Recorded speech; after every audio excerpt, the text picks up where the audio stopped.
Disclaimer: the purpose of Job Corps 411 is to provide information about Job Corps to the public domain. The views portrayed on this channel are my own and does not necessarily reflect those of Job Corps or the Department of Labor. I neither intend to persuade nor defray you from joining the Job Corps of America. If you do plan on attending Job Corps in the distant future, please consider all your options while watching these videos. If not, please share these videos to anyone you may know who's interested in attending the Job Corps program. Happy Carrot Cake Day, Kakarot! Now, I know what a few of you must be thinking right now. Didn't you tell this joke already, Trey? Yeah, I did! Funny enough, today just so happens to be the day that commemorates my least favorite cake. No disrespect to those of you who like that dessert, I simply do not care for it. Anyways, let's get on with the video, shall we? This week, I'm going to cover what you need to know about independent living. As I previously mentioned on my first Q&A video, I'm going to go in depth about what independent living is, what's the big deal about it, and why getting into independent living isn't as much as a big deal as students will want you to believe. And of course, I'll share some of my personal experience near the end. First things first, let's talk about the official definition of independent living. According to the Job Corps Student Handbook, St. Louis edition, the definition of independent living is as follows. Job Corps trains and helps to reinforce your independent living skills through a variety of means. These include conducting ongoing social and employability skills, classes, groups and individual counseling, recreational and leisure time programming, staff and student skills modeling.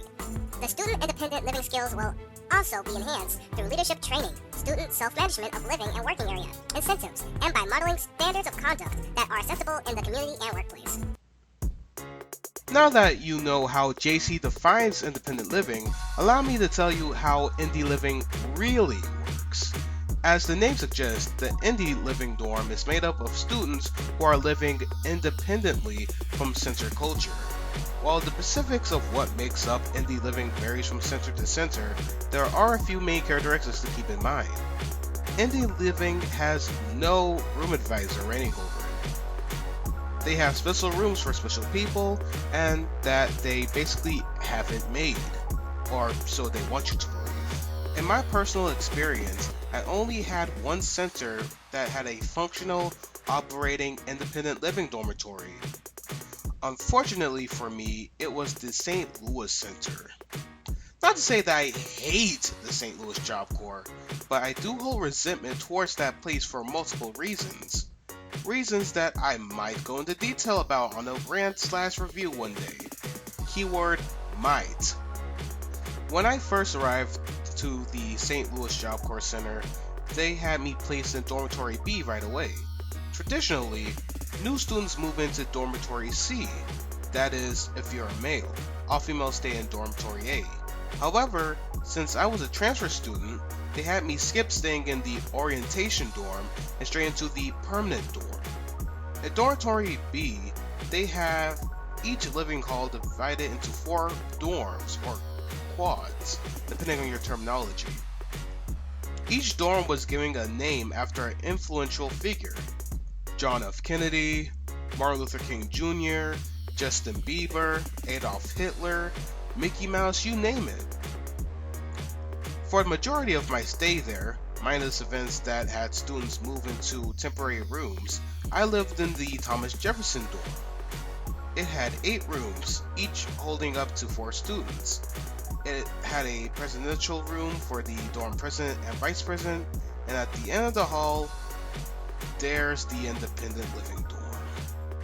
To gain admission into independent living, you have to meet certain standards set by the center. First things first, you have to reach and maintain the highest to second highest color card set by your center, usually platinum and gold. Once you do that, they might have you perform some mundane task like doing community service on center or writing an essay on how Job Corps was influential to your success or some garbage like that. After you've done either of those 2 things, you should get in contact with your RA. Hopefully you and them are on good terms so the process goes smoothly, and inquire on the next available move-in date for independent living. At STLJCC, anybody who meets those requirements could move into independent living. However, there is supposedly another clause.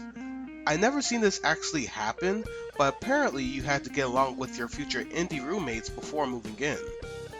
This is a good idea in theory, but in practice this is damn near impossible. And here's why. Not everybody plays the game the same way. There's a reason why list players are so damn popular. While someone could have worked hard, do the right things, and be a good student to earn their spot, others are known to take on less tasteful ways of gaining that kind of privilege. Then there's guys like me who had their previous good standing transferred over when they got there. So I'm assuming you watched my tour video already, and you might be thinking, shit man, that's where I'm going to live. Fuck those regular dorms, Independence where it's at. Whoa there, slow your roll and back the fuck up, young one. Independent living looks nice, sure, but just like anything that looks nice at Job Corps, it's filled with a lot of flaws. Flaw number 1, be reminded that you're expendable. While you won't have to deal with room scores anymore, you now have the constant reality that your spot in the room can and will be taken very easily. Most of the time it happens when you and your roommates let the room go to shit. Other times it can happen when you don't hold up your part of the cleaning contract. And rarely it's done to other factors. Flaw number 2, being left in the dark. Here is where being independent from centered culture bites back at you. When you're in indie living, you're not told a lot of information until the last minute. You have no reason to attend roll calls since your dorm isn't accounted for.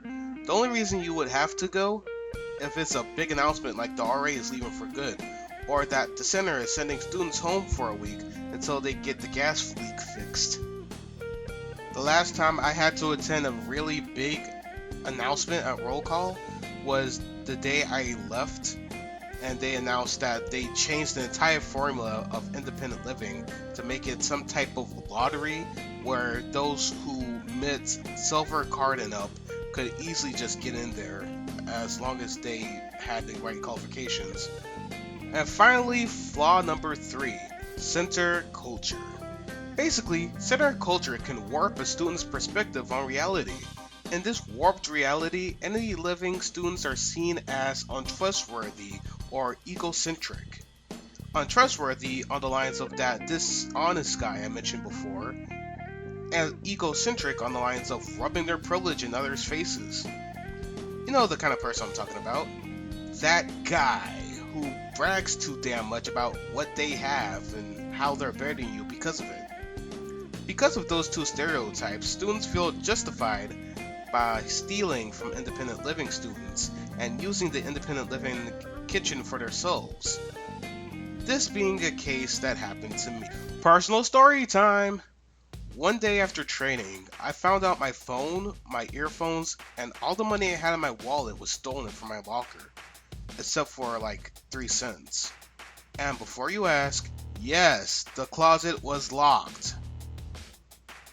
On the same day the RA wanted all of us to take inventory of our property, mine was missing. Apparently, a group of students downstairs stole a master key from an RA and went on a stealing spree on the independent living dorms.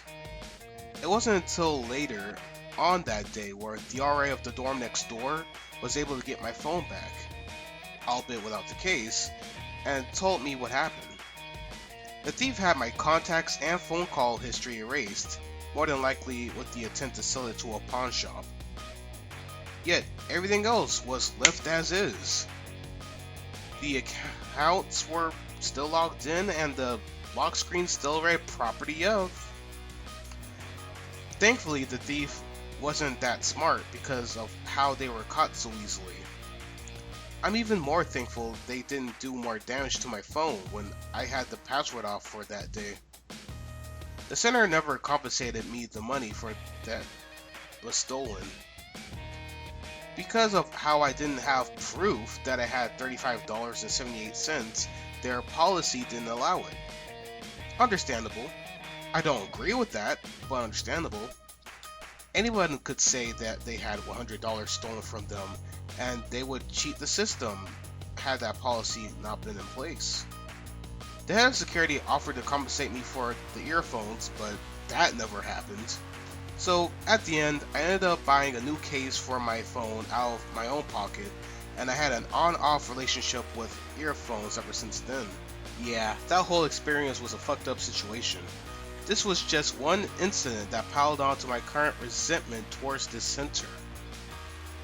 I'm afraid to go full out rage mode and make a video rant against this place with all the shit that I went through there. I just rather not reflect on the past so much. It's damn near impossible to find brightness in the dark. Besides, I'm doing well for myself now, and that's all that matters. This ends another edition of Job Corps 411. Subscribe if you want to see more content in the future. Like this video if you enjoyed the information, and share this to spread the knowledge. I'm hoping to let you see me next time. For Job Corps 411, I am Trey. Thanks for watching.